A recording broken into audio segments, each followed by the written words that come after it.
Hello everyone, this is the Batman Statue Collector and I'm once again coming to you live from my Bat Cave. I'm going to be doing a review today, and this of course is the 1/2 scale Ben Affleck Batman from Batman vs. Superman, and this is of course from Prime 1 Studios. This is a review that I have really been anticipating. I've been really excited to get this piece. As I was getting this thing out of the box, and some of you have probably watched the unboxing video, it is amazing just how big he is. He is absolutely massive, incredibly detailed, incredibly well executed. From top to bottom, he is an amazing statue. And I've got lots to say about this guy. And so I'll go ahead and get started here. We'll start with the base. First of all, it comes with these two separate, pardon the shadow here. It comes with two separate emblems, basically. These are very heavy.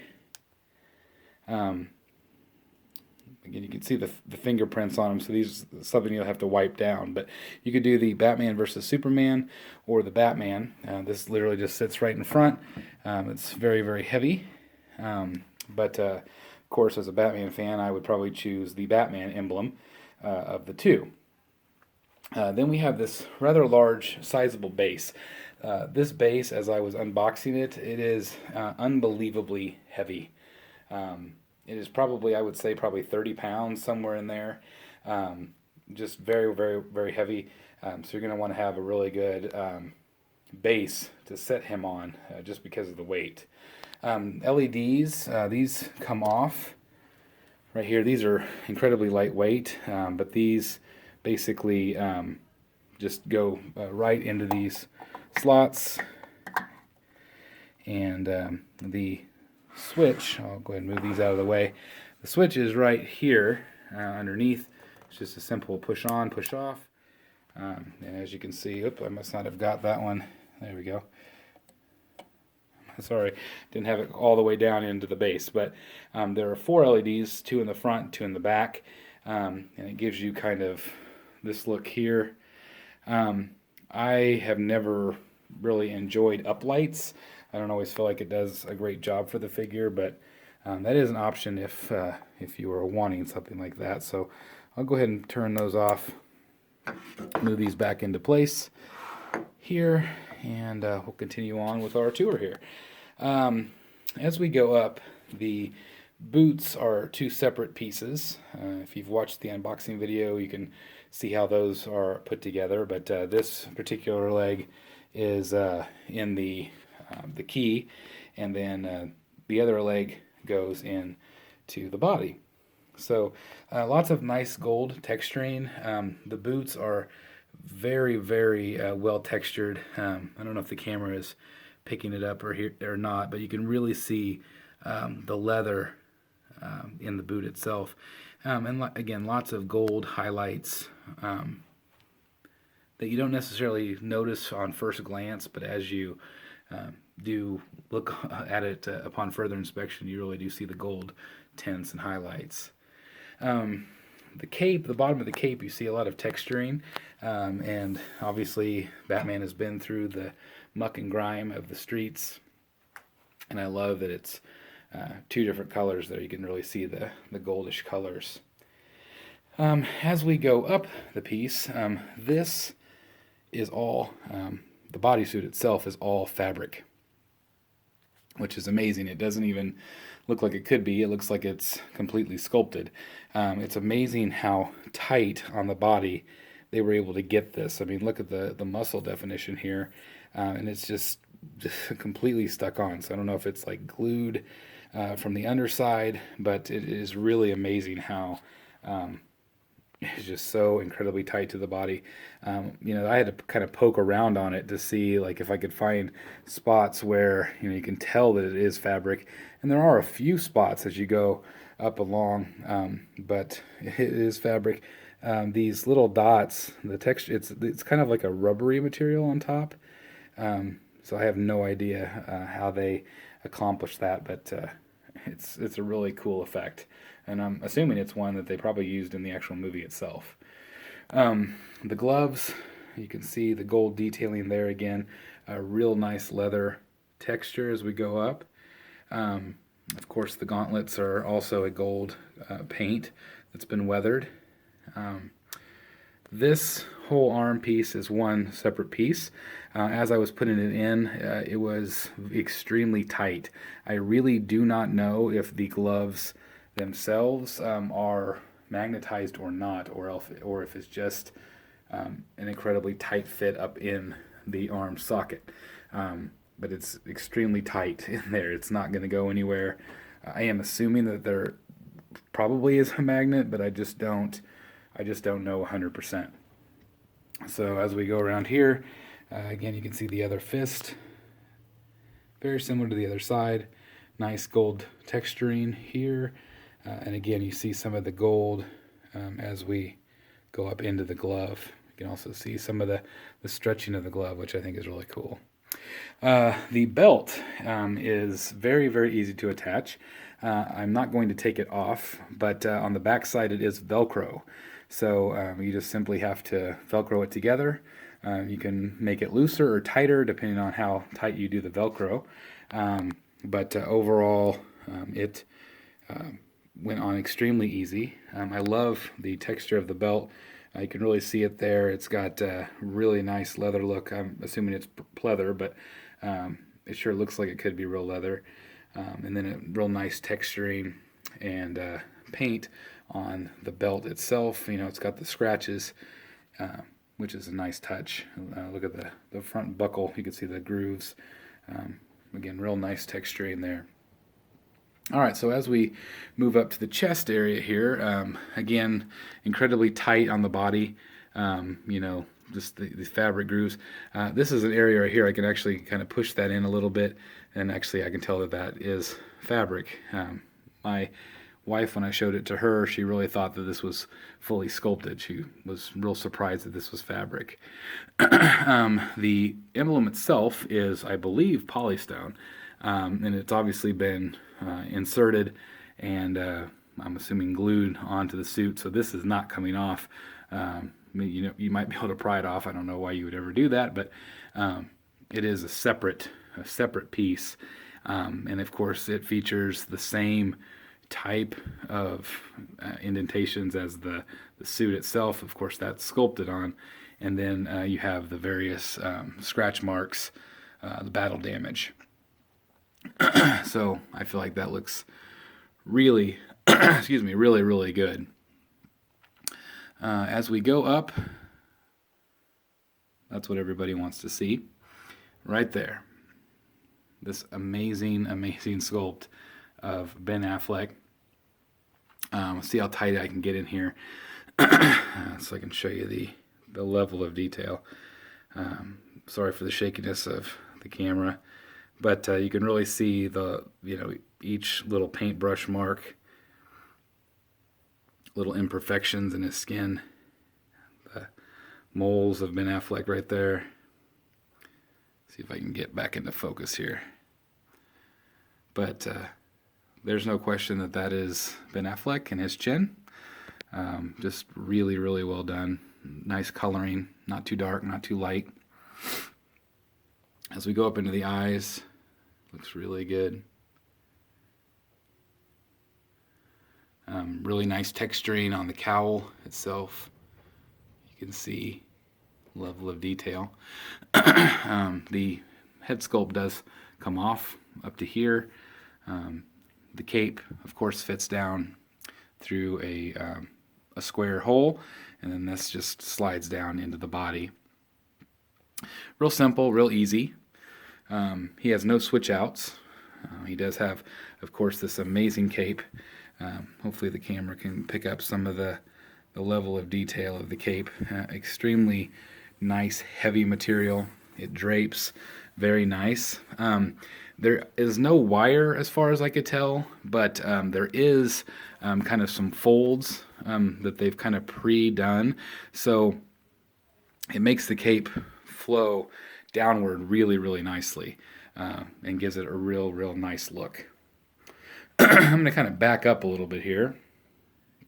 So some people have asked to see the difference between a 1/4 scale and this half scale Batman. I'm going to back up a little bit more as well to give you kind of an idea. This is a 1/3 scale in the foreground, so he looks a little bit bigger than he probably really is. Also, he is up a little bit higher. I've lowered this shelf here, but you can really see the size difference of Batman, especially compared to this incredibly small looking 1/4 scale right here. So it's pretty crazy to see the difference. So in rating this guy, I really rate him a 10 out of 10. I feel like he is just stunning. I mean, he has so much presence. He is just really well made. The quality control of Prime 1 is just outstanding. It gets better with every piece. There is absolutely no reason why you should not have this in your collection if you're a Batman fan, or a Batman Superman fan, or a fan of the trilogy, the Trinity, with Superman and Wonder Woman. However, I will say this: he is really big, and I am currently really struggling with that. I collect 1/4 scale so far, like this, and the 1/3 scale, like that. And so adding a large piece like this in the room that I have, this room is currently my bat cave. It will probably change at some point when I have a little bit bigger house and my kids are older, and I can leave my stuff out, without worrying about things breaking. But in order to put a half scale item in a room with everything else, if I pan over here and I show you the rest of the room, I've just been trying to come up with ways to put him in the room. And so I kind of put him back here in this corner. I'll kind of back up here. So this is the back side of the room. Of course, that side is still definitely a work in progress. So there he is. So he is way bigger. I mean, just words cannot really describe how big he is. So I am really struggling with the fact that he is so much bigger than the other pieces, and I just don't really know how to display him, especially in this space. I may end up building a cabinet, which will go there, or I may try to switch some things around. I do have a half scale Heath Ledger Joker on order. That is basically going to be my ultimate piece. I am a massive Heath Ledger fan. I named my son Ledger after that, and I just am looking forward to that piece. And I also know that piece is a little bit smaller than this piece, which I don't really know why he's so much smaller, but I am looking forward to that piece. With that said, I don't 100% know if I will be keeping this piece or not. I really like it. Again, it is a standout piece in a collection.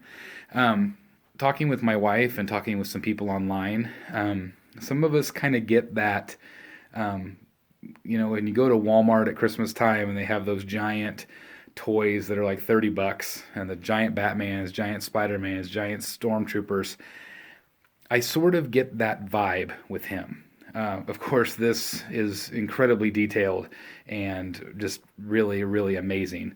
But at this point, I just don't know if half scale is for me. Of course, that does not take anything away from this figure, because, I mean, he is incredibly well done. I mean, there's just absolutely, in my opinion, there's nothing wrong with this figure other than, some people think that it's a bit boring because it's not an action pose. This piece is meant to be a museum piece.